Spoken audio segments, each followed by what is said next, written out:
Hey, what's up, Instagram and Facebook?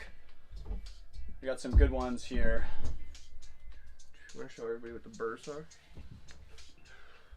We got freaking Tendril India Pale Ale. Oh, I've never had this. Wow. Okay. This part's getting edited out anyway. Yeah. People who are on now, I'm trying to make technology work, I promise. I can't wait till we make it big and we can hire a social media person. Well, that's basically my next Hey, you! job. Get on it! Figure it out! Intern! I'm just kidding, I would be nice to the intern. You'd be the worst. Dude, we're literally just like still lowballing now. We're just talking about interns and shit. Alright. People, I know that on Facebook we're probably sideways right now. Not fixing that. I will repost this after. And I know that that was so sad. oh yeah, it's like the champagne of beers. Miller High Life? Miller High Life? Wait, no, that's trash. No, I'm just kidding. This Whoa! is Allagash. I drink a lot of High Life. Ooh, that's like purple. Yeah. It's like pinkish. Is that an Allagash sour? We've got good beers. This is an Allagash sour single run here. Single run? They made How this. often do Isn't that they fizz? make that? It's the champagne of beers that's not Miller Lite. You know what I mean? The never before seen technology. What we got? Dude, check it out.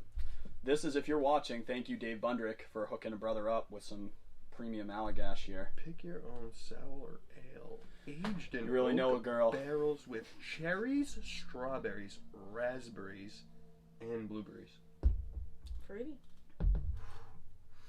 Yeah. Oh my god, that smells like a summer day. Feels like it. Taste it?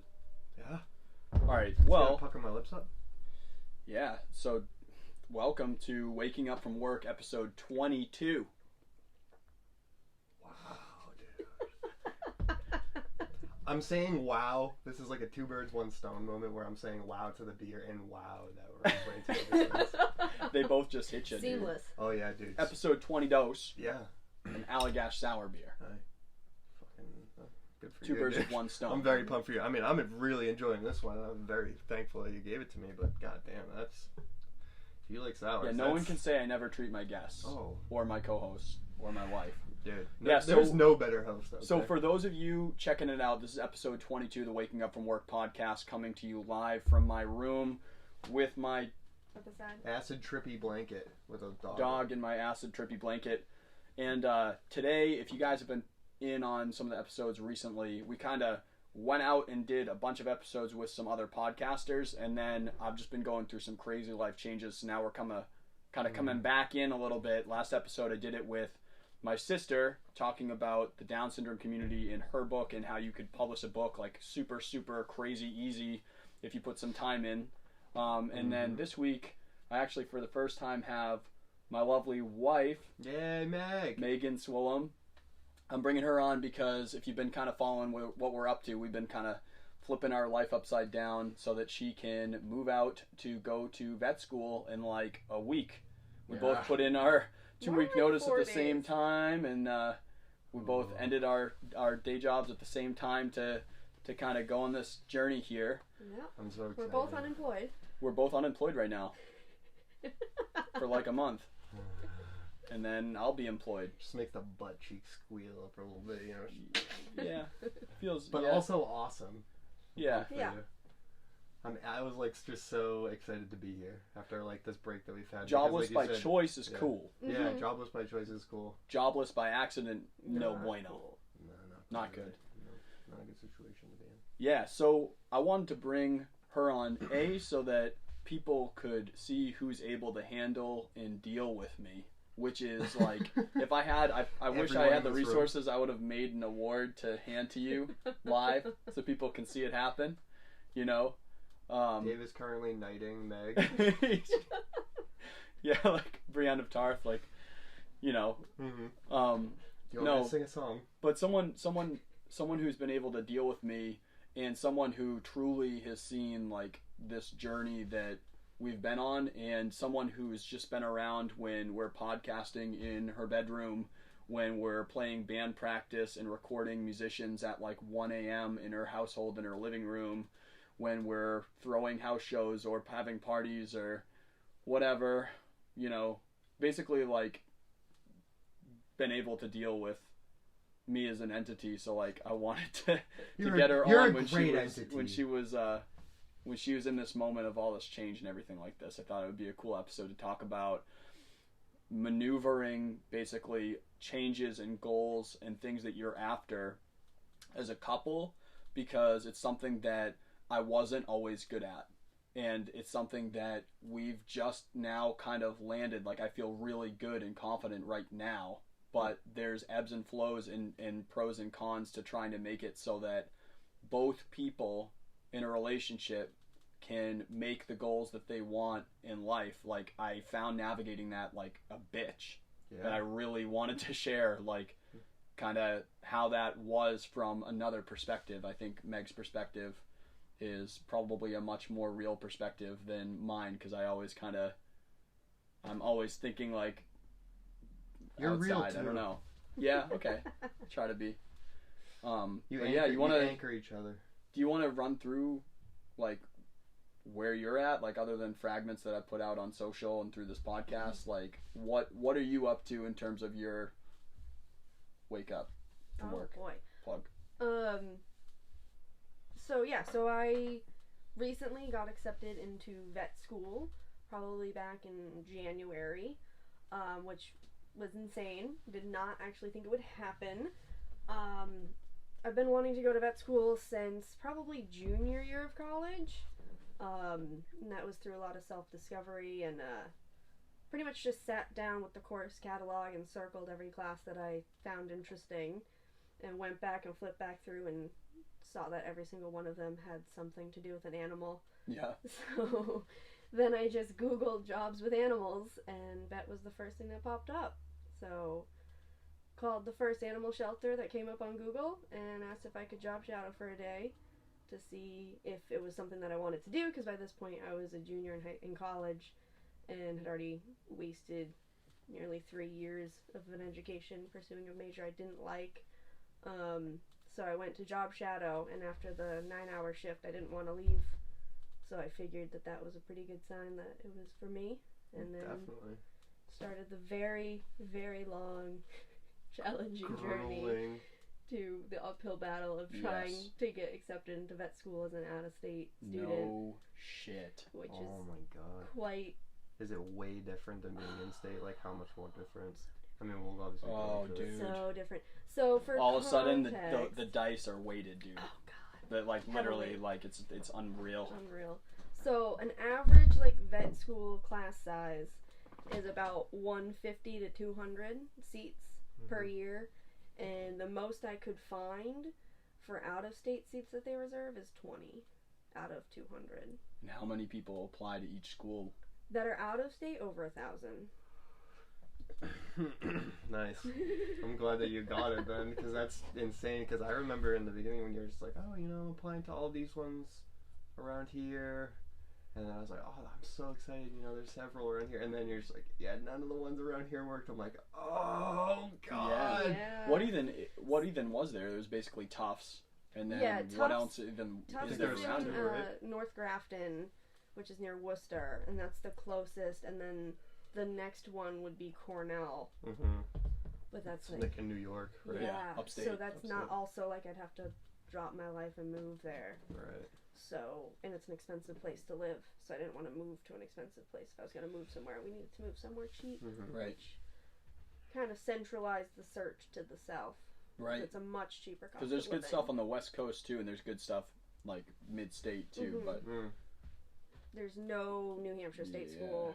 There's nothing. New Hampshire, make a state school that does vet programs. You hear me? Get on it. And they used to have a contract with Tufts so that if you were an out-of-state student but you're a New Hampshire resident, you could apply to Tufts as if you were a Mass resident. And most states have that. It's just New Hampshire's like one of 3. That's just like a lonely little island. We're pretty pro like keeping jobs here and keeping education here, and making it so that people don't leave our state for everything. I mean, good on you, New Hampshire. You like to keep it, keep a tight border, and I appreciate that. But also, let people go and come back. Yeah, it's tough. So, But, what is the whole vet process? Because I have friends who are in med school. What's the similarity? It's pretty similar. Yeah. So the pre-vet, there's no pre-vet major, but it's pretty much the exact same thing as like a pre-med requisite. Okay. For the most part, and then if you have animal courses, then take those because that just looks better, but they're not required. You technically don't need a bachelor's to get into vet school, but you need so many prerequisites that you already have a bachelor's. And most people need a master's to get accepted, just to boost their GPA and set them apart. Right. Because when you were going through it, it took us, just for viewers out there that don't know, we're on year 2. And so the first round there was 100% no's. There's one waiting list possible if someone bails on us at the last minute. 100% no's. Second year is rough. We finally got in, and a lot of people even take 3 or 4 years sometimes, which is crazy. But there was stuff I remember Meg was saying, just certain things for literally if your GPA is this point, if I forget, you might have to say what they were, but there are things where a machine would literally scoop them out from even a person looking at it. Before a human being even gets to look at who you are as a human, it would be certain things would just immediately just scoop it from even being. Ryan's making a face. Automation is killing all of us. I'm calling it right now. Yeah. It's tough, man. So. Oh my god, that's. Yeah. I mean, I get it because there's so many people and it's so competitive. Yeah. I even think of the Northeast, which is the most competitive, in terms of college, basically that there is, besides West Coast, California stuff. Yeah. When you're vet and med, that's everywhere. It's that competitive. So I can understand it, but man, just getting scooped out at the bottom of the pile, there's not even before we even get a chance. That is a no hope. There was no shot. I'm devastated right now for you. Yeah, dude, it's seriously, it's at least if you get an interview and you lose, you're I fucking tried. And there was something that you had the potential to ask that person can I get some constructive criticism? Sure. You can. Are my interviews certain schools you can? All right, well that's good at least, but not all of them. Not all of them. Not the ones with the little scoopers that take your thing out. Yeah. So all of them have the scoopers, as you put it. So it's a computer algorithm. So you need to meet the GPA and the GRE requirements, or else you get the sad scooper. And if you don't meet those, then you're automatically ixnayed. Well, which is understandable. I thought it was just I see a keyword. No. You didn't capitalize this. Bah! I mean, they may as well. That may be phase 2, but that's phase 1. Is you're just you run through a computer, and if you're not up to par, then you're not up to par. And that that once again falls into the out of state thing, where out of state students have a higher requirement. So your GPA needs to be higher. Your GRE needs to be higher. Your amount of hours in the field needs to be higher. Everything needs to be more. So you just spend the whole next year just doing all the more? Yeah, all the more. You just gotta do all the more. And for me, I didn't know I wanted to go to vet school, so I didn't start the program until I was 2 years into college. You weren't prepping day one of freshman. Because if you were a freshman to start how do I make this happen? Yeah. It was junior year, and you're oh shit, there's 2 years left, and then I have to do something that I fucking don't like forever for the rest of my life. So that's not the one. So. And I was not a good student freshman year, so that did not help my GPA at all. So basically, when I decided that I needed to go to vet, I was told I need to get A's in every course, or else I'm not going to school. So what? And that was when I'm starting chemistry, physics, biochem. Starting to get into the high animal grade behavior, the high end courses. They're all heavy science. I needed straight A's. What did you do to batten down the hatches in that sense then? When you really knew, what were the things that you did that you knew were necessary for you to, number one, be successful in the rest of your school, and then number two, make the transition into what you wanted to do? Well, for courses at least, I just once I started caring about what I needed to do, and I had an end goal in mind, and I had that vision, I worked for that day in the animal hospital, and like I said, I didn't want to leave. That was just the motivator. And I just kept my eye on the prize, and I just knew that I needed to do it in order to get what I wanted. And I just didn't really stop, didn't really look back, I guess. Just all in. Yeah, I just went all in. Once I knew that's what and also I got a new advisor who's like the pre-professional advisor, so like does the pre-vet, pre-med, pre-dental, all that, and he basically sat me down and was like, you're not going to vet school. Yeah. Like, not like this. Like, if you're gonna go, like, you need to get your shit together. Yeah. And I think he may have actually said those words, like, you gotta get your shit together. And I was like, but that's what you need to hear, right? And I needed to hear that. Like, it was harsh, but, like, I left and it was a snow day and I started studying. I started signing up for courses. I called the vet hospital. I set up some more times for me to go. It was like a wildfire. It was like, it just lit a fire under me, and I just didn't stop. Oh my god, the fire in the gut, and you just go. Yeah. Yeah. And then I did stuff. And then I graduated college, so I had to take an extra semester because I, took so long to decide, and I needed so much more courses to make up. So I had to take an extra semester. And then during that extra semester, I was fully supporting myself for rent, groceries, electric, tuition. Mm-hmm. So I had no money when I graduated. Yeah. So the plan was to take the GRE, like, while graduating. So that way once I graduated, I had my GRE, everything was good to go, and I could just apply that round, do the first round, get rejected, do the second round, get accepted. But I didn't have money to get home, let alone spend the money on books to study for the GRE or take the GRE. Expensive. That's a few $100s, which isn't much when you're working, but that's a lot when you are a waitress in a tourist town and it's off season. That's a lot of money. Yeah. If you're Every bringing penny home counts. like $50 a week, that's a lot. Yeah. Mm-hmm. So then life happened. Yeah. After that, once I didn't follow the timeline, then the timeline spiraled. It's kind of like, it could be a pro or con, like probably depending on who the people are, but I feel like we took our late 20s and we did it young. Or we took like our early 30s and we did it young. Yeah. Like we literally got out of school and then like the last semester Meg had, when like the weekend after I proposed to her, we went to like, now we're working on like getting married. And then like we bought a house before we were even married, so like we bought our first home. We get married and we like did all this like within 2 years of graduation. Older person thing almost, it felt like at the time anyway. We did all that then, and now it's like the rest of now is all towards like what we want to have happen, which is good. Which is good. And bad. Yep. Well, I don't think it's bad. I don't know. I think it's good.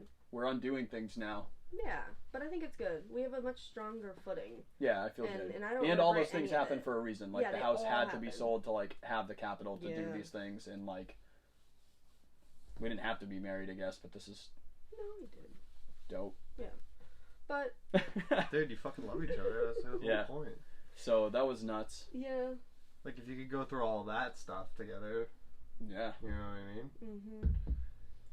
Yeah. So like, so where we were at, like I totally unraveled that on you. We were just talking about transitioning from being fully motivated to life happening. And then like going into like what happens like when life happens, because I feel like, I mean, I know for a fact I could, I know you could, like life happens to everybody. Yeah. And you like, it's one of those things you just don't realize like, you don't or just happens, and then all of a sudden it just like completely changes the whole trajectory of everything. Like, right.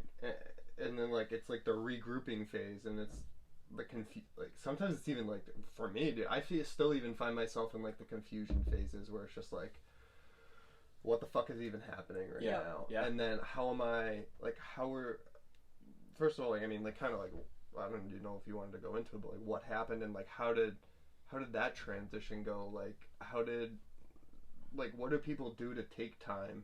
Because at least for me, I know that when we were talking about it even before the show started, that like I get this guilt sometimes where I feel like with time specifically, where I'll come home from even like a really long crazy day at my day job, and you know, I'll be sitting at my computer like going to do a spot or something, and I'm just like not feeling it, or I'm just getting on myself about like not doing things, like I'm like, oh, you're not auditioning for that, or you're not connecting with this person, or you could be working on that, or blah blah blah blah blah. And like- successful people are doing way more than you, and then the engine starts getting revved, and like, what did you do to like combat that, to like come back down? You know what I mean? Well, I don't know if I necessarily went through that, but it was more so for me. I got like the first job I could get out of college, which was a really good job on paper. So it had good pay. It was in the biotech pharmaceutical industry, which is huge in Boston. Yeah. Right in Alston, so I was commuting into Boston every day. Yuck. Hell yeah. Yuck. And had great benefits, good pay, you know, the works.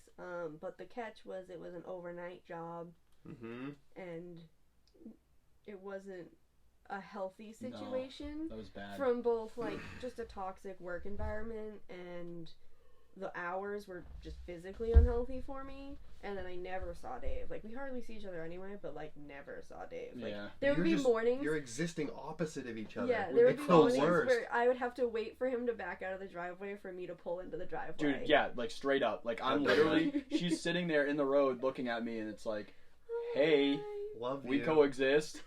I'm backing up, and then it's like, to work. All right, cool, every fucking day. And then the weekend hits, and then like I'm working weekends, and then she's re-flipping her time to get back on normal person time. So that way, when he is home, I can actually see him and not just be sleeping. Yeah, you're sleeping all day. That was not. I know exactly where you're at, because not good. I had that same experience with Sarah, because when I worked in medical, I worked overnights too, and you're right, they destroy you physically, emotionally. Well, I mean, because there's so much between physical and emotional health. Like, when you're destroying one of them, you bet your ass the other one's falling right around behind it. Like, Psych 101, dude. Like, we talked on episode 10 with Jake about like physical health and like your body in the way that like, if you're tired, if your body's like effed, it just makes it so much harder to be mentally in the right. It dysregulates your emotions. Like, and I wasn't eating because I was never hungry. Yeah. I was only hungry when I would leave work, and by that point I had no food, and I would like stop at McDonald's. I became a regular there. That was terrifying. And then you know what I felt they like? knew me. It was sad. I stopped going after that point. It felt like your horseshoe crab experiment in college, where you're trying to disrupt and learn their circadian rhythms. Yeah, I was in a circadian learner, so I knew all of the effects of how bad it was. Meg's like controlling like lights in the day and seeing like how the horseshoe crabs look, and I'm like, that's our life right now. It's like, how do you function when we change the patterns that you do in every day? There's nothing worse. Like, there's nothing worse, because I know exactly, like, you know, coming from, like, being a psych student and just being like, do you know how the light cycle works? You know how this just makes your endocrine system go ballistic. You know how much this losing sleep and being on a different time, and your body wants to wake up to this light right now, and why do you want to eat at 3 o'clock in the morning, and why do I want to eat French fries all the time? And it's just, it really does fuck with you, like, you know what I mean? And and like you said, like, you did an experiment on other living things. Like, your body is not biologically built to be doing that. No. And when you start disrupting that, like, I mean, I worked with a guy where he had to quit because he was a full-time on the overnight, and he was really, really good at what he did, but he ended up, like, he developed, like, crazy chronic insomnia, and he got addicted to sleeping pills because he couldn't sleep anymore, and so he had to end up doing, you know what I mean? And this is like, but that, I guess, like, that served the purpose, you know what I mean? And I think, at least for me, that was a point where I realized, like, I think everybody does have their stepping stone moment, like, where you're in it, but until you have the realization, and it's pretty freeing too. It's pretty liberating when you're like, oh, this is the stepping stone, and this isn't going to be going on forever. And I'm putting myself through the absolute fucking ringer right now, because this is going to pay off for me, like, you need it. 3 years from now, and I need this. Regret it. Oh yeah, you definitely don't regret it. Nothing in my process. It's an investment. But you're like, God damn it, I was a regular fucking McDonald's. They knew my fucking name. What did you get? Because it was morning, so I'd always get the what's it called? The waffle with the sausage. The McGriddle. Sausage McGriddle. That's with from no Ethan. eggs. I hate eggs. Ethan Hunter got me into that. Yeah. Yeah. And a hash brown usually if I was starving. Oh, But yeah, so you want to go? No, stop. Don't do that. I'm vulnerable right now. You know I'm weak. We did wake up one time at like 2 a.m. to go get Shamrock Shakes. Like, we both like looked at each other and we're like, wait, we haven't got a Shamrock Shake yet. And like, we did wake up and get out of bed in our, like a fucking creep dude, and go get Shamrock Shakes. And I think the machine was broken or something. I worked with a guy who's literally the fucking man, but every lunch break that we were at, this is when I worked at the fucking car shop before I transitioned into working at the university, and dude, he wanted to go to Burger King every single day because those Lucky Charms shakes, and let me tell you, dude, I know why. They were fucking amazing, but it's just like every day. Yep. Ouch. Ouch. So we've all been there. Mm-hmm. Yeah. Yeah. So I was miserable at the job, needless to say. Mm-hmm. And I was kind of like doing some job searching, seeing what I could get, seeing what I could do, because I did have a job that required my bachelor's, so it wasn't like the education was for nothing. The education was for nothing, and it wasn't like I was doing like a low-end menial job. Yeah. Mm-hmm. It was, a well-regarded job. It was just a menial, boring job that I did not soul-sucking, like. physically It was intensive job. Yeah. So I thought very long and hard about it, and was like, basically came to the conclusion that I would be if I looked back 10 years from now and was still doing pharmaceuticals, biotech company work, and hadn't applied to vet school and hadn't given it a try, I would be disappointed with myself. Yeah. So at the time I was like, I'm just gonna try, and if I don't get in, I don't get in, but at least I know that I tried. That was kind of the motivator, where I was like, I gotta give it 2 rounds, 2 application cycles. If it happens, it happens. If it doesn't, then it's not meant to be. Mm-hmm. So when I finally saw Dave, probably a month after I decided this, Yeah. For real. we had a discussion, which did not go swimmingly at the start. No, I think. Why? I think, like, I don't know if it was from like my feelers or if it was like because of our tentative plan. Like, we got, like, every once in a while we kind of like come back in and say like, where are you at? What are you trying for? Good, right well, now? dude, You know, good for you, because honestly, bro, well, a month could pass by and most you're people like, don't even realize that you need to collaborate on a couple level. So you exist as Meg, you exist as Dave, and then you exist as Dave and Meg. right. And people don't fucking understand that. Yeah. Yeah. And, People really do not fucking get that. and I think like so I don't forget this because it jogged it. I think it's important to do it while you're not doing other things.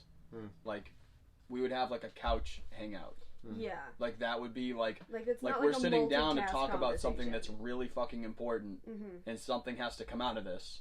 So yeah, we're not sitting here. We're probably not even eating dinner. Like, it was literally like, this is what we're gonna doing sit right down now on the for kitchen this table time. and talk about Is to talk about, like, let's touch back in like 3 months or 4 months or 6 months or whatever it may be, and be like, what are you at? Yeah. What do you want done right now? And I think that's what it was. And I don't know if I had it in my head that you were pursuing like local in the area. I don't know if I at thought this point, psychologically I had written that it off. I was gonna say that, like, I don't know if I gave thought up. I was done. Yeah, I don't know if I thought she gave up. And I mean, like, You were headstrong in your pursuit. You had never wavered. You were always, this is my plan. This is my timeline. This is what I'm doing. yes. And then I came in and changed it. Yeah. what was that like? It was not good, and it was a learning thing for me, where, like, some of you folks on the show might hear it from this. People who know me probably see it. I'm obviously ambitious. Yeah. And I'm obviously, like, very, like I'm determined. Like, even on my bad days, like, I'm back quicker than I used to be, but, like, I'm trying to get done what I want to get done, and, like, God help me if I don't do it. And I think that got the best of me when Meg was like I'm expecting, okay, I have in my head that I'm gonna go to vet school. That's on the radar from college, right?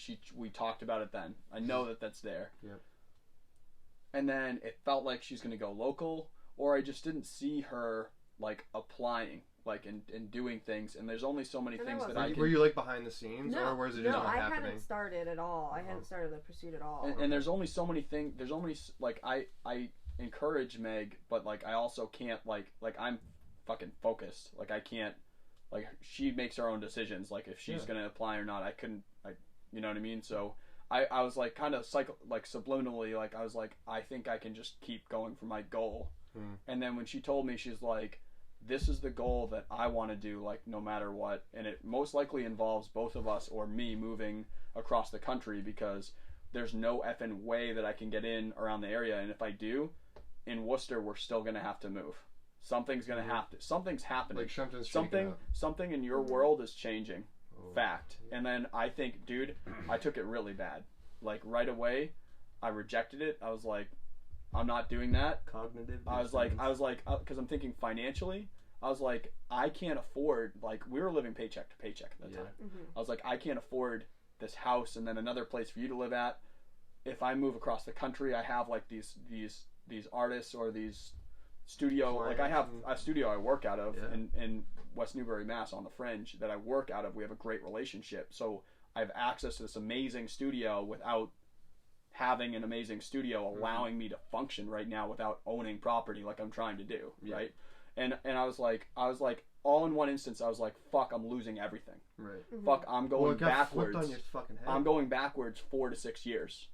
I'm financially, I'm going backwards. I can't buy that equipment. I'm gonna land in a place like every fear that I have about achieving my goal went back on me, and it made me respond back against her without supporting her, and it sucked. Yeah. And it wasn't, and it's not the side of me that I appreciate. Yeah. And it's not the side of me that I was happy with, because immediately I rejected. I said, we're not doing it. I was like, I'm not supporting it.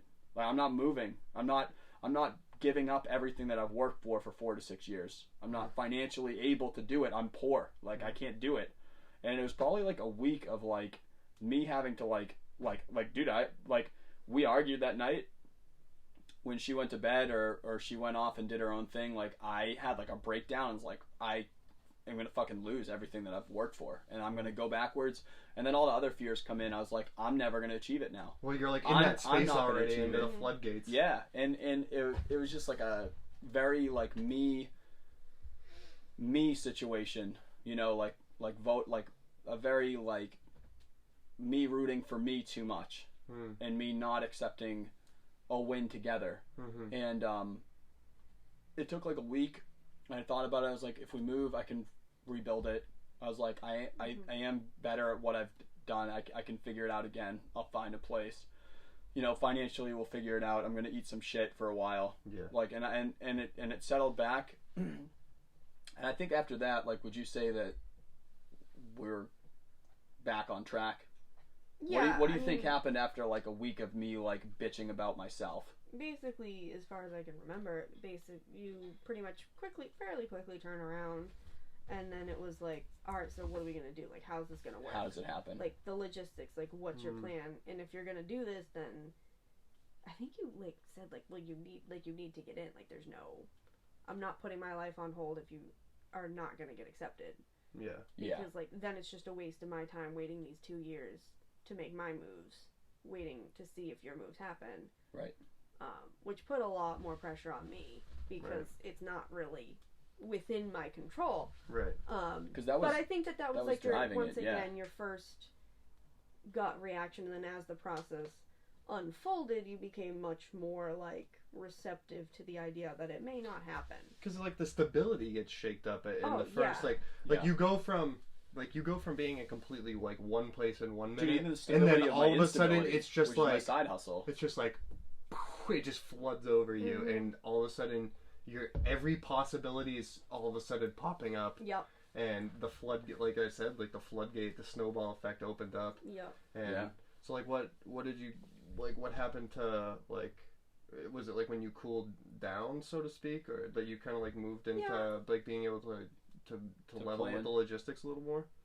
Yeah. Yeah, I mean, I think just time, you know, you just got used to the idea, and then, like, realize that I think most of it was also just, like, I had that drive and that fire, and then I lost it. So it's like, is this really a thing? Yeah. Do you really want to do this? And how did you know? Do you understand?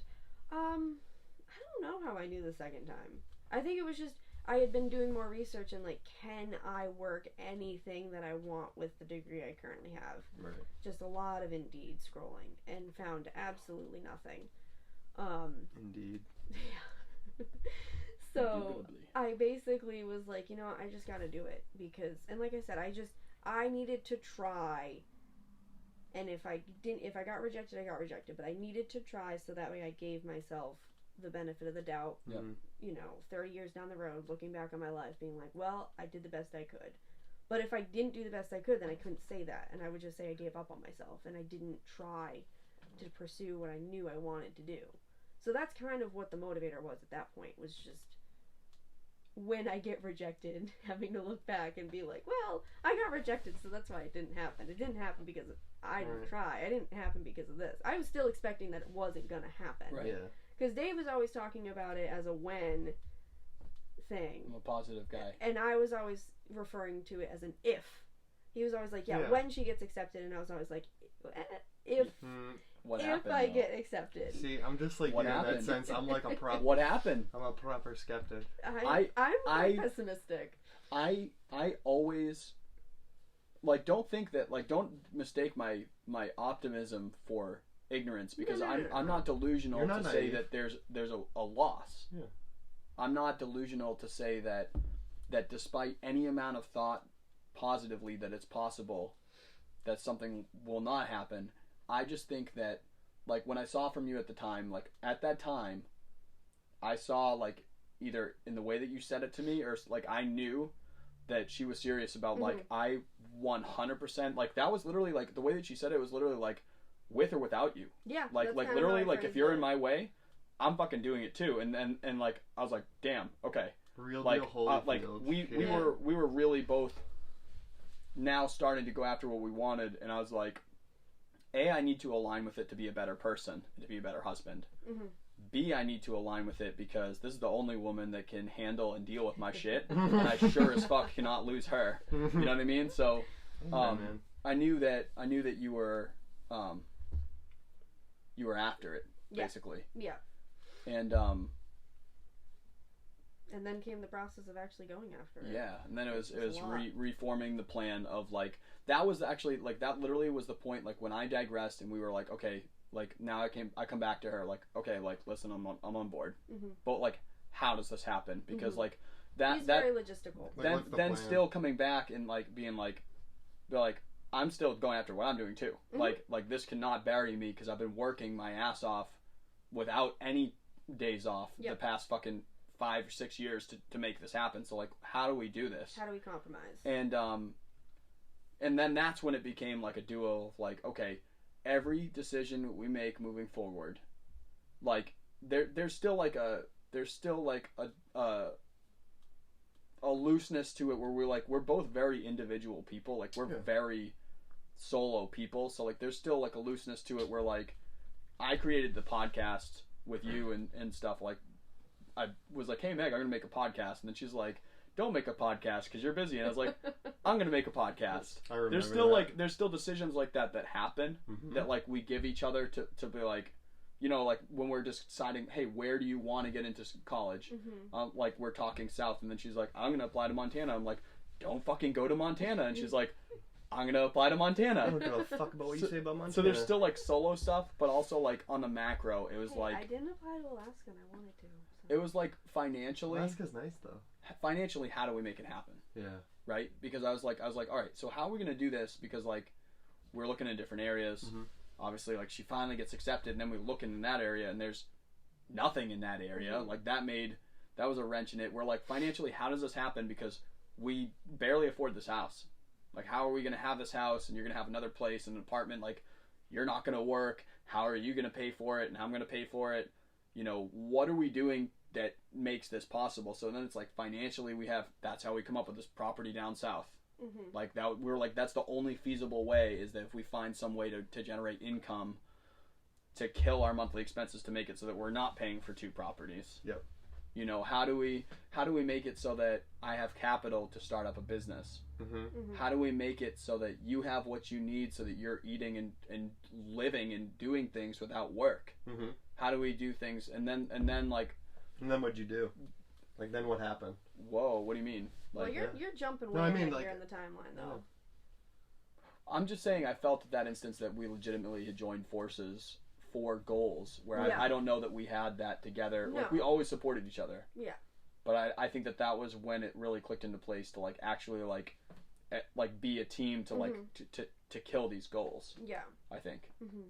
And like you were saying, like, you're very individualistic, but like what we were talking about before, like, you have to be two individuals, and then Yeah. because you can't lose your own identity No. for No. the sake of being just engrossed in the couple. But like, Yeah. if you lose sense of being a team, then like you just put distance between each other because it's like self-interest and like, that weird balance, especially with humongous life stuff like this, like huge investments of time and distance and money and emotion and just labor of all sorts.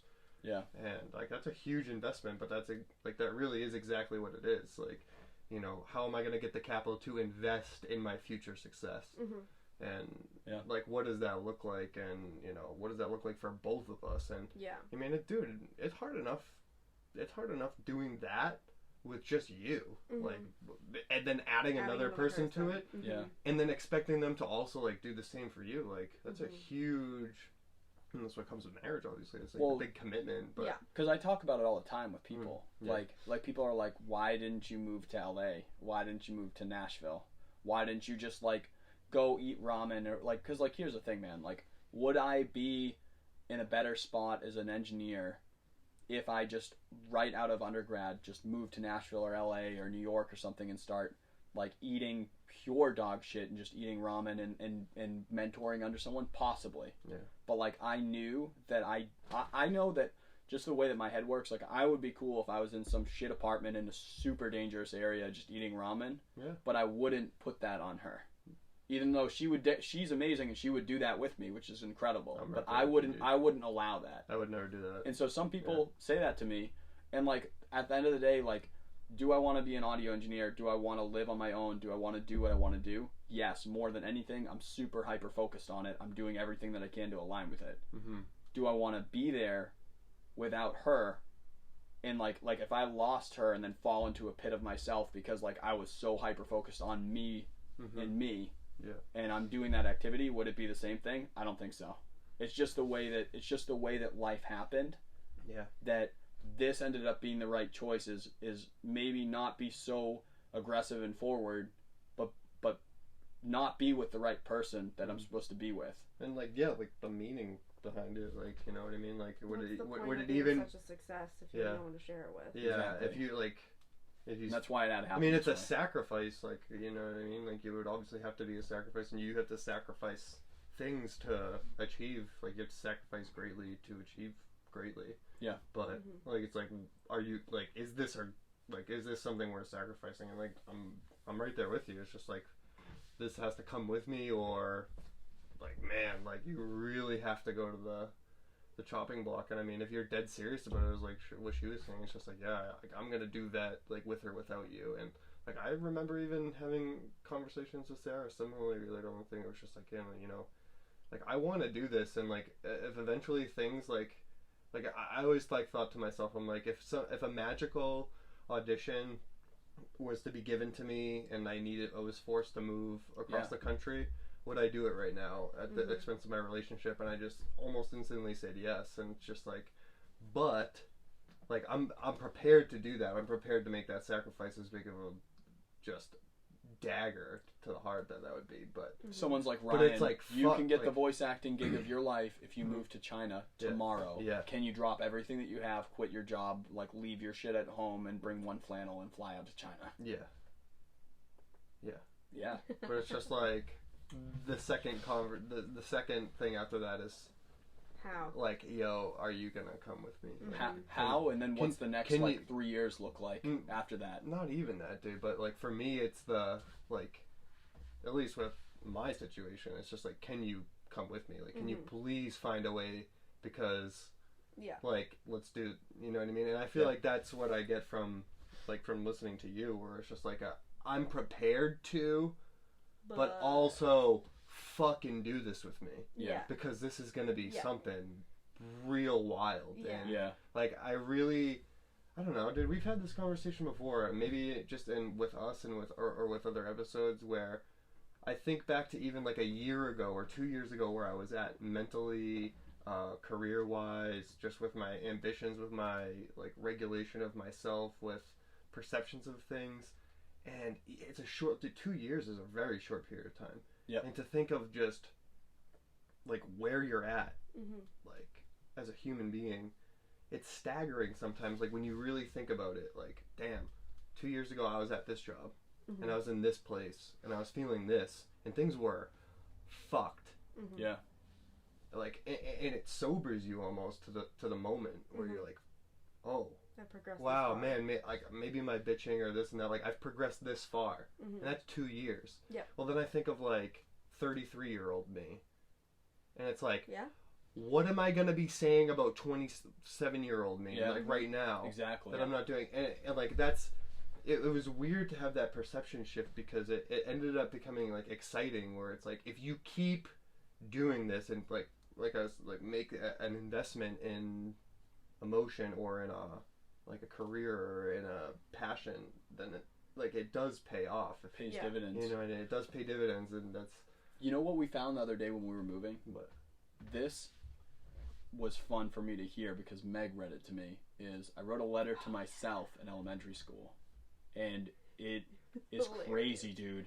First of all, props to me because it was actually like a very mindful letter. Dude, I'm Very like blown away. super mindful. Second of all, it was fucked up because it was like during all the like some shit happening. I was like, shit's going down. Like we're leaving our house. Like shit's going down. And this letter to me, it's like written in like the 2nd or 3rd grade. It pretty much says like, hey, these are the things that I'm up to right now. Like I'm friends with this person. I'm doing this. Like this is pretty cool. You know, Having and then a great life, Cool. really happy. Yeah. Color in the line. and so the end is what was killer, Mhm. dude. The end is like, I don't know what you're doing right now in this year, and it was for like 2016 or something. Like it was for a ways away. It was like, I just hope that despite anything that you're doing, that you are happy right now. Are you happy? Question mark. Or you're as happy as I am right now, like as being like And I'm a like, 5-year-old, and it was just like, whoa. whoa. I just got called out by myself hard, dude. I was like, even what we were just talking about downstairs It was before the rough. podcast started, where you find yourself in moments where you're doing the things that you're chasing for the reasons that got you into it. Yeah. Like those very small inklings of this is the right path for me. Yes. Whether it's Yeah. with music or for me with voice, where it just started with cartoons and just fucking shows. Yep. And shit like that, and it morphs. Mhm. And to like know that, like to at the best essence, to win the game of life realistically is to make a living just playing. Like you're just doing your thing, you're doing your play almost. Like that's the best way that Loving the that process. it's been taught Yeah. to me. Like That's what I've been trying to do, because throughout this whole process, which we haven't really even touched on, like how difficult it was to go through the process of applications, it's just been hard. It's been like a really, really hard, really lengthy, taxing experience. So I've been trying really hard to like reground myself, especially now after all this changes with the move and everything. Yeah. To pursue what I want to do in the end, but enjoy what I'm doing currently.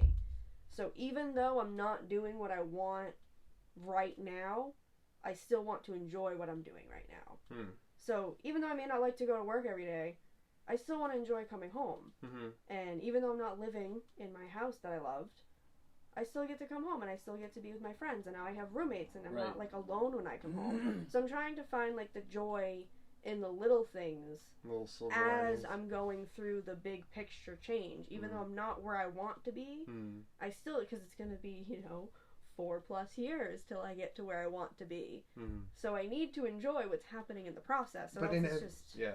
It's you almost like because like I've been hot on this lately because we started off the podcast like super hustle orientated, and like what I've learned is that it literally depends on every person in the audience. It depends on every person out there. Like, what do you need a dose of right now? Right? You might be in a spot where you're just going home every single night and you're watching Netflix and you're not happy.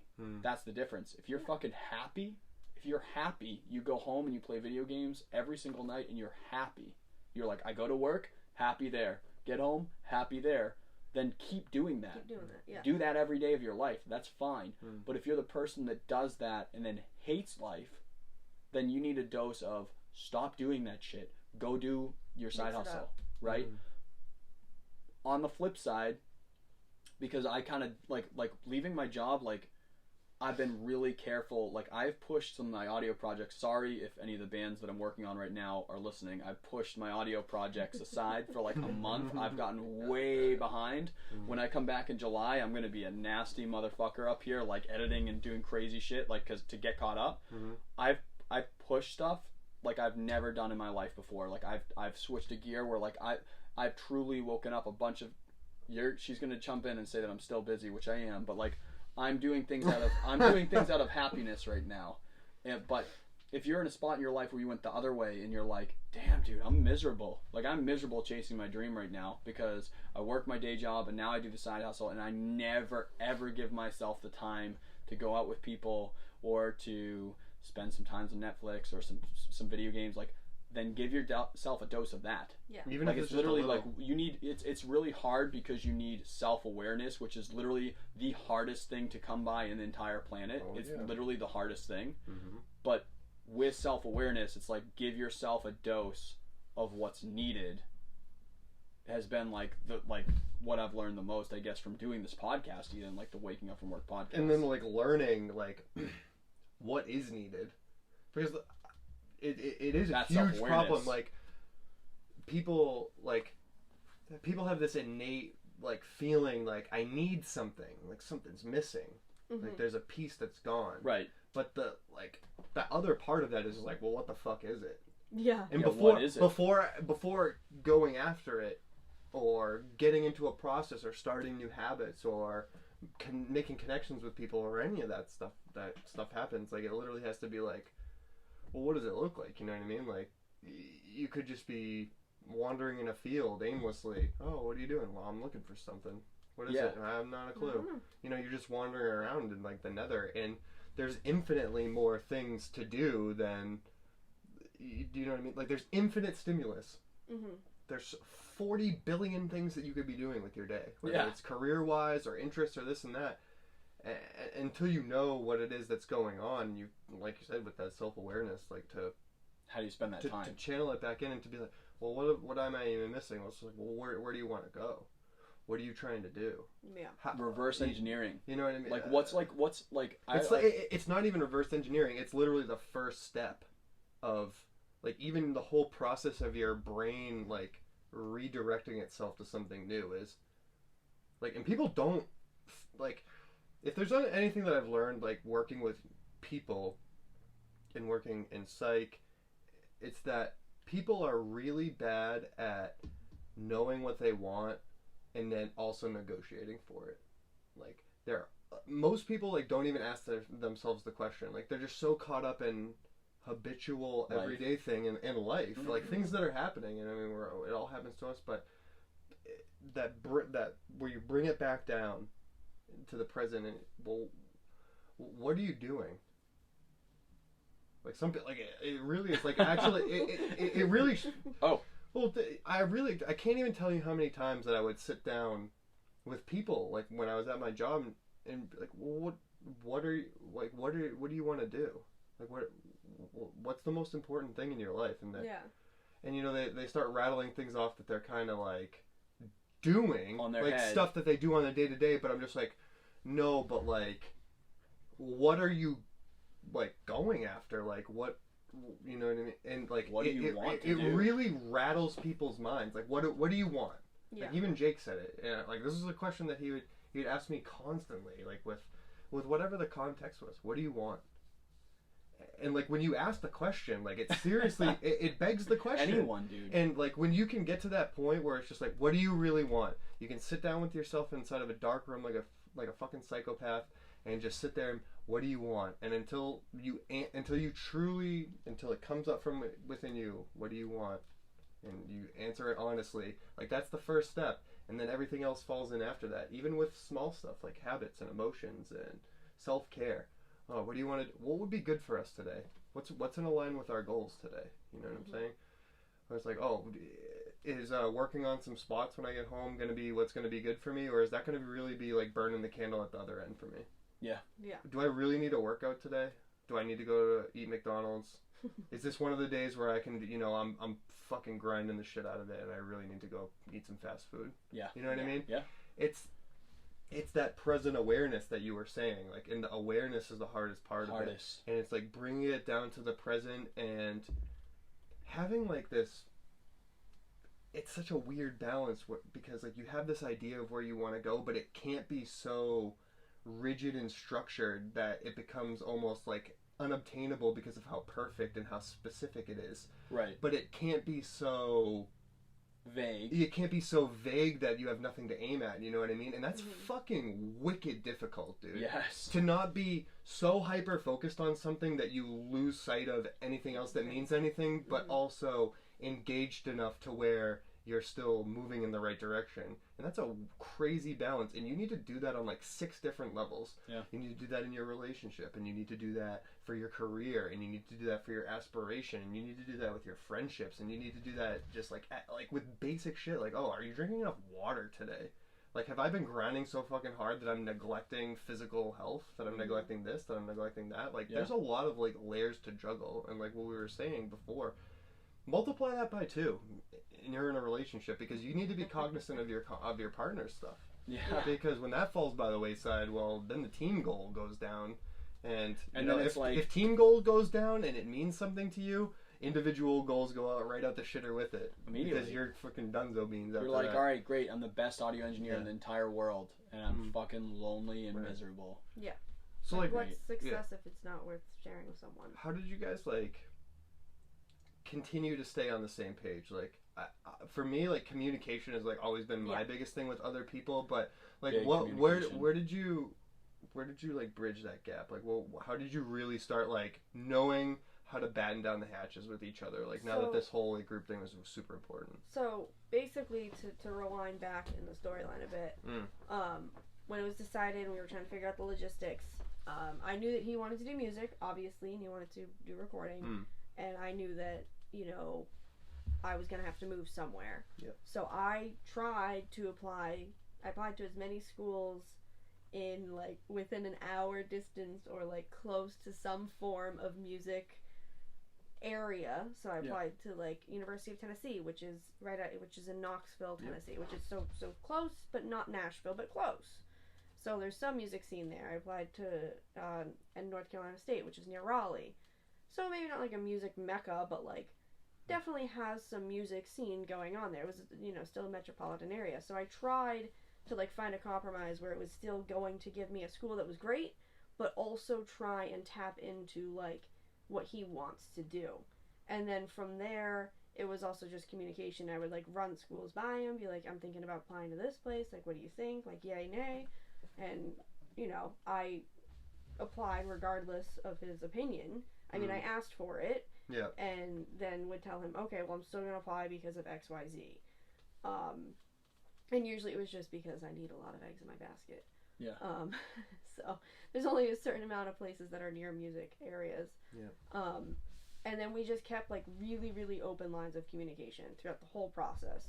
So he would check in on me and make sure that I was actually keeping up with studying for the GRE and taking my prereq courses and making sure my essays were written properly, and he would review them for me, and we would just keep on top of each other with communication and accountability and like both, because, you know, like he said, like he's not going to waste these 2 years if I'm not going to get my shit together.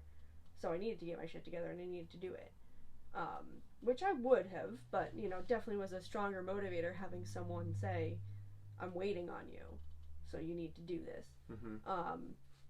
But I would say mostly for us keeping this ship afloat was just talking to each other and just communicating and figuring out what each other wanted and needed from the situation and trying our best to accommodate that.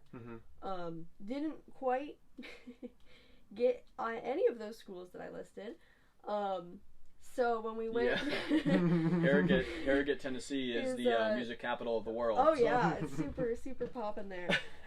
So when we went down for my interview, because it's the only school I had an interview at, we did a few tours of other college campuses to like see. We didn't tour that one because that was thrown in at the end. But I went, well, not really. That was thrown in on the second cycle, so I didn't tour schools on my second cycle, only my first cycle, because, it costs a lot of money to fly down to all these schools and tour them. So we, just like a casual plane ride for a tour. Yeah, just casual. Well, that road trip that we did with our friends was actually dope. That was awesome. Which was nice. But did a road trip. Hell yeah. Didn't know about the Harrogate one when I did the first round of applications. I don't think it was it's a brand new school, so. But then when we went down to interview at Harrogate, Tennessee, good old rural Harrogate, Tennessee. Shout out. Yeah, 20 people that live there. We very quickly realized, I think we finished. We have one fan, please God. Tell me there's one fan. We finished the interview tour, got in the car, and basically Dave was like, if you get accepted here, I can't move with you. There's no not even music based. There is no job for me here. There is no business job. Nothing. There's no sales job. I would need to learn how to drive a tractor and raise a cattle herd, and I do not want to do either of those things and have no skill set for that. So it was very clear. No, he hates me. No. I am known as a super non-fan of feces, and Meg is going to school to put her hand into cows' butts, so she's not the only pro reason. feces. She's Meg is the pro feces partner. Say that. So we get political, dude. You know what I mean? know. Pro feces, con feces. You know what I mean? That's. I'm con feces too, but that never changed the fact that you had to work with it. I'm strictly against this, but I'm also getting paid for it. So fuck me. Yeah, exactly. Yeah. So that was kind of like the thing, is that like we realized like, okay, if I get into Virginia Tech or LMU, then there's no workforce there besides the college, which for LMU was even smaller.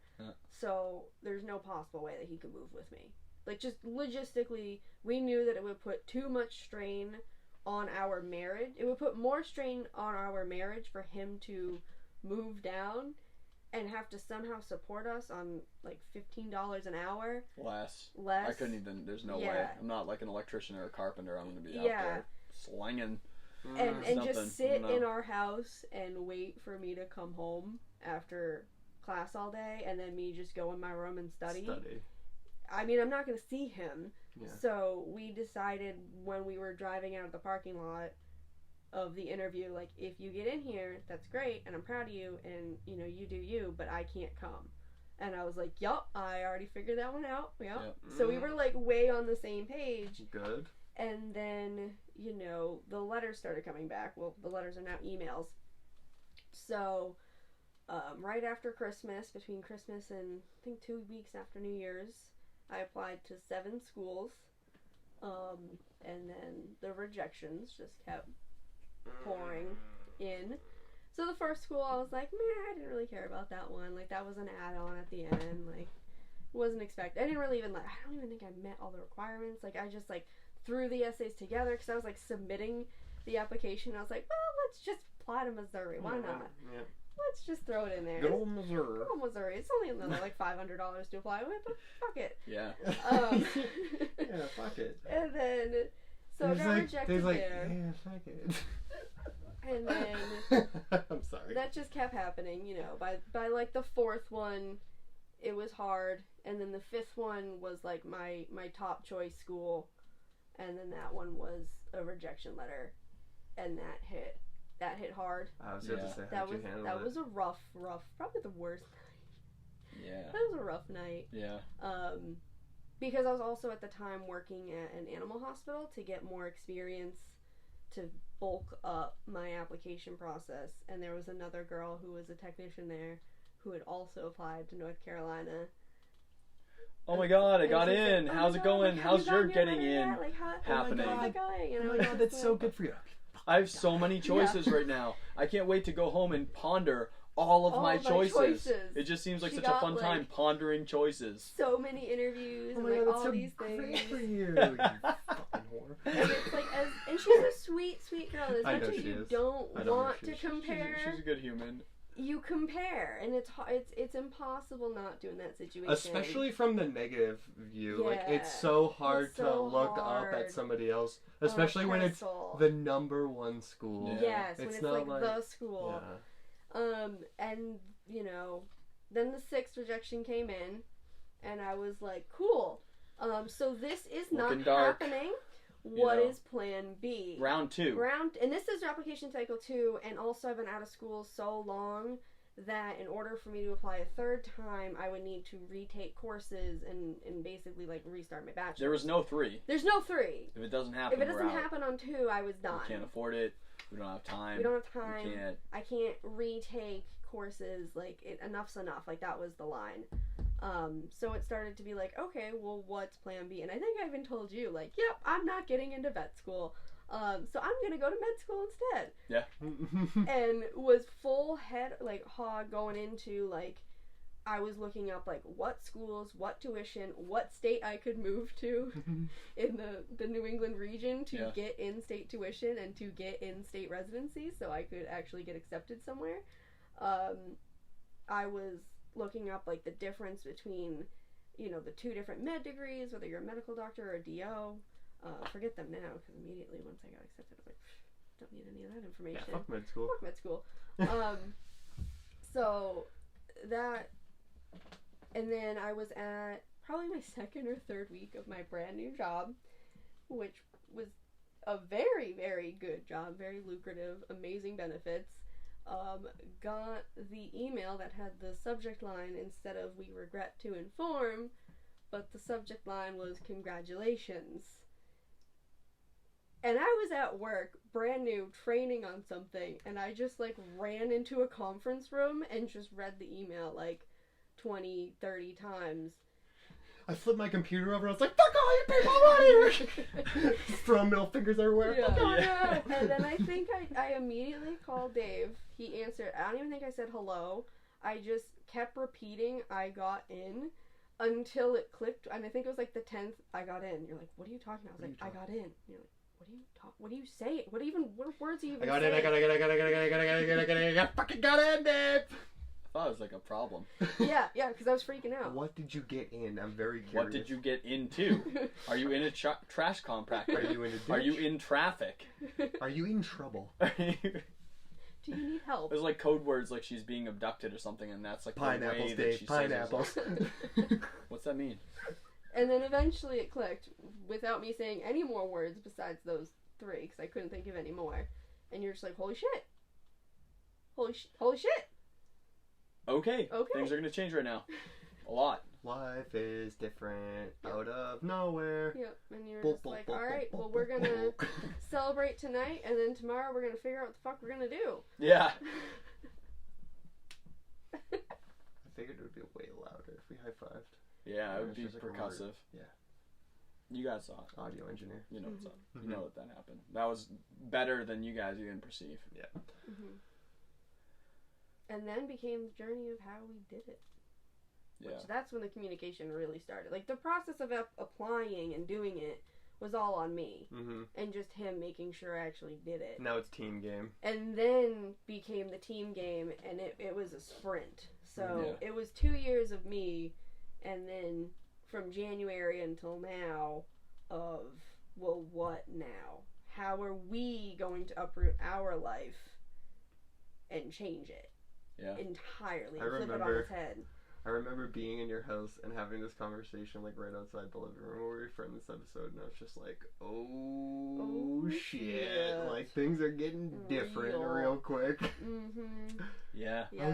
But you guys were amped. I just looked at you and you were just like... Yeah, I mean... You were freaking shaking, but you were ready to go, I could tell. Yeah. Mm-hmm. Well, for me, the hard part was I love my house. I loved that house so much, and there were so many projects that I didn't have time to do because of all this application stuff and because of life, and it disappointed me that I wasn't able to do them. So we sat down and met with our realtor to discuss like timeline and like how much we could get for the house, you know, you have like the logistics of it. And I was expecting like a 2 to 3 month timeline so I could finish painting, I could, you know, do all the things. And he was like, all right, so in 2 to 3 weeks we're going to list. And I was like, wait, what? And then you'll be out of there in like a month. And, you know, and then it'll sell within the first like 2 days, so then it'll be a month of closing. And I was just like, wait, I was expecting 3 months, and you're telling me I have 3 weeks? Realtors don't operate like that. They go Boom. And yeah, I they're was very like, fast. oh, damn, like, and glad that he did, because we just barely finished everything, and now we already have to pack up and move again. Yeah. So it was definitely the right timeline, but it was just not the timeline that I wanted to hear, and that's when it became, like, hard and real, because that was when, like, pen was about to hit paper, that was when... Now there's people in our house. we have to leave. Now we have to move, and now we have to deal with the house sale, and then buy a house in Tennessee, and do all these things, and then it was the packing, and the literal, it was so metaphoric, but, like, ridiculous, where I would have to pack, and we had color-coded duct tape, and it was, like, boxes that were going to New Hampshire, and boxes that were going to Tennessee. Yeah. And it was, like, literally, like, dividing our life. Color coding what is going to be where Dave lives and what's going to be where Meg lives. And it was like, that was probably the hardest part. That was probably like the most emotional part, because it was just like, wow, like, we're not going to live together. And it was literally the division of the family. Yeah. And that was hard to And like literally be like, oh, well, yeah, and the kids. Fur babes. The fur babes. So. The kids are getting separated. They are. Fuck. Yeah, Harry Stan. The kitty. Yeah. It's hard on them. Be there for them. Yeah. Yeah. Jesus Christ, and I'm thinking that I have a busy schedule. I'm just like, oh, this dude, is I'm like fucking running myself ragged. I got all this tip of the stuff that's iceberg. going on at work and in my daily life. I got this thing, and you're just like, yeah, I'm buying a house in a new state, and And I couldn't tell my my relationship job. is gonna be from across the country. And I'm just like, yeah, you know what? I'm gonna take a fucking step back here. And just, I'm gonna go ahead and just fucking put my problems away in a Yeah. drawer somewhere. Yeah. And I couldn't tell work, so the amount of times we just flew to Tennessee and they thought I was just like taking a long weekend, just like basking in the sunshine. There's so many It's like, friends man, down there. shit, you really like Tennessee, Yeah, don't you? they're like, We "You love can it. Go to Tennessee. I was like, oh, I was I gonna have say, friends I've who never live been there. Nice, eh? It's the bomb. It's very nice. Yeah. It's a very actually pretty awesome. area. There's just no work. It's like New Hampshire, only way hotter And bigger. and A lot has of cows. really good food And a southern accent. and better whiskey but worse beer. Really? Way worse beer. Tennessee, what the fuck is going on? Yeah, I don't know. No burn. Definitely Your like a lot whiskey, more music, I mean, dude, honestly. the whiskey's like, that's a given. Oh. Okay, like, let's go. Like, Yeah. you guys got that a long That's time, good. but Yeah, what cool. the fuck? And it's a dry county. What does that even mean? Exactly. Can't buy alcohol Exactly. or get served alcohol in my county. Like, She has- is that's a thing? Dude, Isn't that unconstitutional? that is still a thing. What the Still f- a thing. Bible Is this Belt, dude. 1927? Basically, yeah, that's yeah. exactly how it is down Yeah, there. it's That stuck in a time warp. It's crazy. Absolutely like that, yeah. They got to teach them how to use Venmo and everything. They were like so anti-technology. It's crazy. Venmo? Do you guys have any fucking gasoline? Like, they drive Petrol. cars? They drive petrol down there. No, is it? What are they, from fucking Australia? Yeah. No, but it's a great area. Yeah, I'm And the not people shitting on are the area. awesome, I'm just but saying, like, god damn, like, a dry county? Yeah, it's Like, weird. I had a dry dorm when I was fucking 18. She can drive. She has to drive like 10 she- minutes. yeah, it's like 15 minutes. She can buy alcohol. Yeah. But here's the and I weird can thing. bring it back. It's There's- just I can't buy it. There's there. one. It's a Oh, tri-state. I thought it was like a. No, there's not We like a don't do security alcohol around checkpoint. here. It's a tri-state. It's 3 states. That's why, because the Okay. alcohol consumption is not happening in that portion of Tennessee. Yeah. She can go to Virginia, Yeah. or wait, she can go to Kentucky Mhm. and get served alcohol, but then she can't go anywhere and buy alcohol to bring back to her house. Then she can go to Virginia, and she can buy alcohol to bring back to her house, but she cannot consume alcohol at any restaurant. Well, we don't know that one. We never went to a Virginia restaurant. I don't There's think too there is many- any. Listen, that way. man, there's too many fucking rules for me Well, you right can be here in when it Tennessee. comes to Yeah, there's a lot of drinking rules. But you alcohol. can drink that alcohol if you have it, Yeah. but you can't Purchase buy it anywhere and no restaurant serve it. God damn, when I come to visit you guys, you're gonna have to write it down on a fucking flashcard or some shit. Yeah, I'll put it. It's just like, I'm from New Hampshire, we go to the store, we get the beer, we bring it Yeah. home, we drink the beer, we go to sleep. Like, Yeah. it's very, It's very procedural for us. Yeah. You know, it's very self-explanatory. Mm-hmm. Like, what can you do in New Hampshire? Basically anything. Basically anything. Live Anything. free or die. Yeah, live free or anything. die, baby. Let's go. Mm-hmm. Circle Ready? back. Yeah. The Oh, is this the end? Oh dear. Should Are be. we? What the? I mean, we've been just going. We're like 1:15 right now. Yeah. Really? I like it, dude. Let's fucking I go. said 1:15. I didn't look at that time. I can't see that. I'm pretty far on away. it. Pretty on it. Yeah, pretty on it. Felt that. Dude, that's the podcast host I've become. That's the audio Feel that engineer time. on the inside. Like a Jedi. Mm-hmm. No, You so got that game sense. You're in that flow state. time to cap it out. I'm not. Does Meg support the capping out? She does. Hashtag capping it out. I'm just not gonna indulge. She supports it. She supports me. She supports it. I'm putting words in your mouth, Meg. All right, so I always ask the same questions. You've Mhm. listened before, Mhm. so you know what's Mm-hmm. coming your way. I forget them now that I'm sitting What here. made you pursue this? I'm bringing it back, dude. I know I cut it. Bringing it back. What made you pursue this passion in like an all-in serious way? Like what made, like I need to be a veterinarian. Like what made it so like that's what has to happen?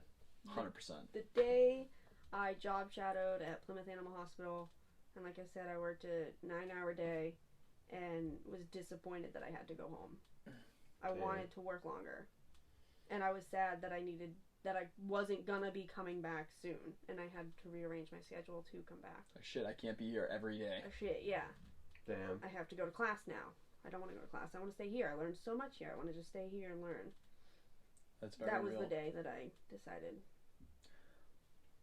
What is the best, nope, That was worst idea or worst thing you've done in this process throughout all of going after this so far? Like what's the worst thing that you had where like other people out there are like, actually I really, really want to go after vet school. I want to do it. And you were like, hey, don't do this one thing. Don't do it. Don't be from New Hampshire. But no, Sure. seriously. For real. Try I not to mean, be born in a certain state. I don't know about necessarily for the application process, but more so just for like the self-discovery process where like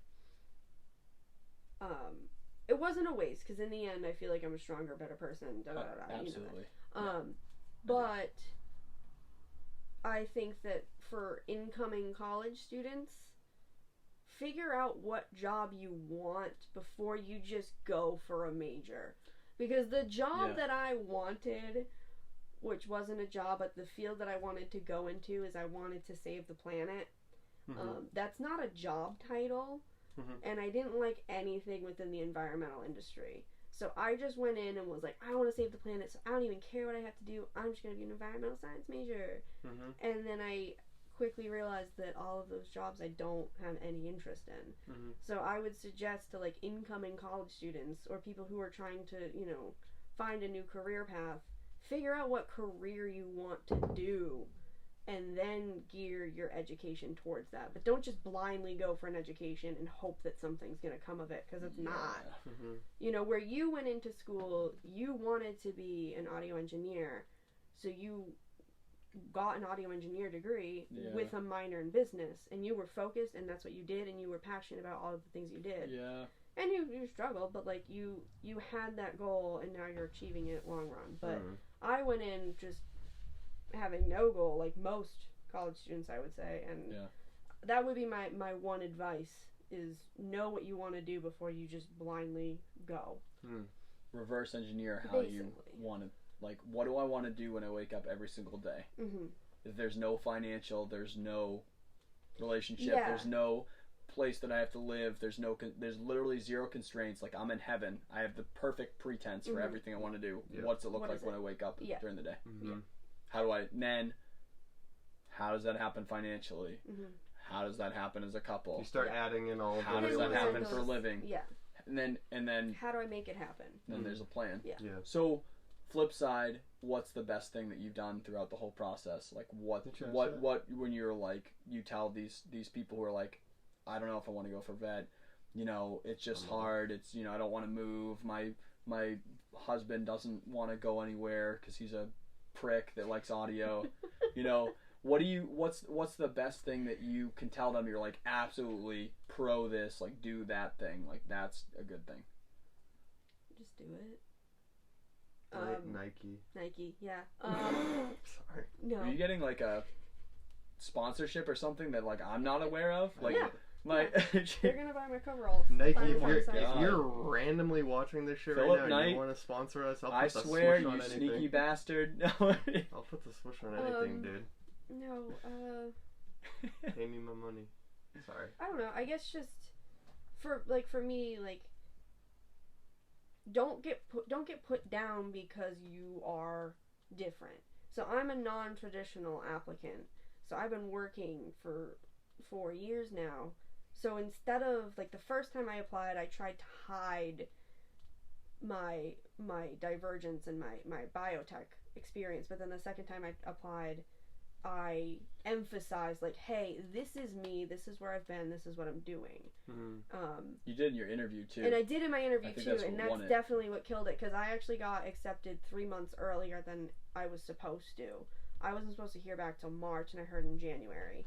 And I think I just killed the interview because I was just like, this is who I am, this is the experience that I'm bringing to the table, and... I like that last question they did, where they're like, if you don't get into vet school, like, what are you going to do? Yeah. And like so many other people, like, we're talking about it in the lobby, and they're like, if I don't get into vet school, I'm going to just die. Yeah, they were like, oh, I'll just keep applying and applying and applying and applying. And I was like, listen, I'm out of money. Yeah, this is my last shot. try. So if you don't accept me this time, then I'm going to go to vet tech school, and I'm going to go get my master's in business, and I'm going to open up I can't open a practice, but I'll manage a practice. And I went on like a whole like 20-minute spiel, and like the interviewer just like at the end just like stopped and was like, oh, well, that is a very real answer. I have never heard that before. And I was like, really? It sounds so simple. And she's like, yeah, no, I've never heard that before. That's you're a very boss. real. And I was like, oh, okay. So I think just the best advice I can give is just be yourself. Just be honest and use your differences to be your, what separates you in a positive way. Basically. Yeah, so don't try to fit that fucking mold. Don't fit the mold, because Like, there's so many. Break the mold. Make the mold. Make the Not mold. break the mold. That sounds... Oh, that's cliche. Make the mold is new. Yeah, make the mold. Yeah, you're new. I'm on JV. Fucking maybe. Okay, what would be a book that you'd recommend the audience? Yeah, I tried to pull up my Audible account got messed up, so that's why I was looking at my phone earlier. I can't remember any of the books I used to listen to, but a podcast that I really like, and it's definitely vet based, but Podcast a Vet, they have a really good, strong community where it's a lot about vet school and a lot about the vet stuff, but it's also very like heavily on like wellness and like work-life balance and how you handle high-stress jobs and getting into vet school, being a veterinarian, and dealing with, a lot of the really bad parts that are affecting the industry right now, like suicide and all of that. And it really is trying to build up the industry rather than tearing it down and, like, empower you to do those things. Right. And then a book, which is entirely different, would be Rich Dad, Poor Dad, because I just think that a lot of those messages, for both financial and just, like, the way you think about work, are good messages to read. That one, like, literally, like, I think I need to listen or read it another 2 to 3 times. We do have a 15-hour car ride coming up. Yeah. Get it on. I know. Let's go, dude. That's pretty Put soon. it on. But, yeah, that one, that felt good. I'll have to read it. You have good. to, dude. I It feels definitely real do. Good. We've had a bunch of our guests mention it, too. I think Pete mentioned it, too. Yeah. That's definitely there. Yeah. So I know that you are pretty much the most avid Instagrammer, Facebooker that I've ever seen. Like, sometimes it's really big problem in our marriage to get you to put the phone down and stop being such a blogger, social media influencer, But where do people keep up with you when you're ignoring Facebook and Instagram? I don't know what they're called. It's probably my old last Dave name. is being completely facetious. Yeah. At Dave Wake Up when I talk about my wife? Like, Probably. You just tag me more than I post, so that's probably the better spot. I do it Follow for fun me now. on my cameos on my husband's freaking social media. I do it for fun just to see if I get a response now. I'm like, can't wait to do this thing with at Megan Swillum, and then like I see like your family's like, oh yeah, right, yeah, you know, and like wait to see it, and like maybe at the end of the day it's like Megan Swillum liked your photo, and like maybe 4 days damn later. dude, I'm getting recognized. Like That's me, dude, because I'm not on Facebook, so I'll like Sarah's post from like 6 months ago. I'm like, oh, I remember 2006. She's like, you're a little late. I'm just like, yeah, I have a fucking life. Okay, so. Okay, so I honestly, I think it's still my maiden name. I never changed them. all right, so if you look up Megan Doroska, you'll probably find the shell of an account somewhere out there in Remnants, It just has like and one you can picture of creep Charles. on, yeah, and you can see our dog who's right here. He's adorable. Or you can hit me up if you were like, if you're a vet, no, but for real though, if you really want to pursue vet or something like that, and then you have questions that you want me to follow up with Meg, or throw them on this Facebook Live comment thing, throw it on Instagram Live comment thing, or just hit me up, direct message, and be like, hey, I or my significant other is really wanting or is not trying to go to vet school. Like, hit us up and let me know if you have any questions for her, and I will see if I can pass her in my truck and say hey and ask her the question if I could finagle that time, you know. Yeah, it's so difficult. Yeah. Sweet. Well, thank you, hun, for being on the Waking Up From Work podcast. Yeah, thanks, it was Meg. hard to contact you, so. I know, so hard. Meg, you're so busy. What a time to be alive. Finally, just getting this opportunity to sit down after all your conflicting schedules. That is a thing. Like, that really happened. Yeah, no, I know. But episode 22 of the Waking Up From Work podcast. Ryan and I are doing a double session tonight, so we're actually like fucking podcasting our heads off. Like, we'll be on Fucking in a little bit to be on more tonight and talk to whoever is listening. So thank you guys for listening to the Waking Up From Work podcast. Bye-bye. Appreciate it. Peace.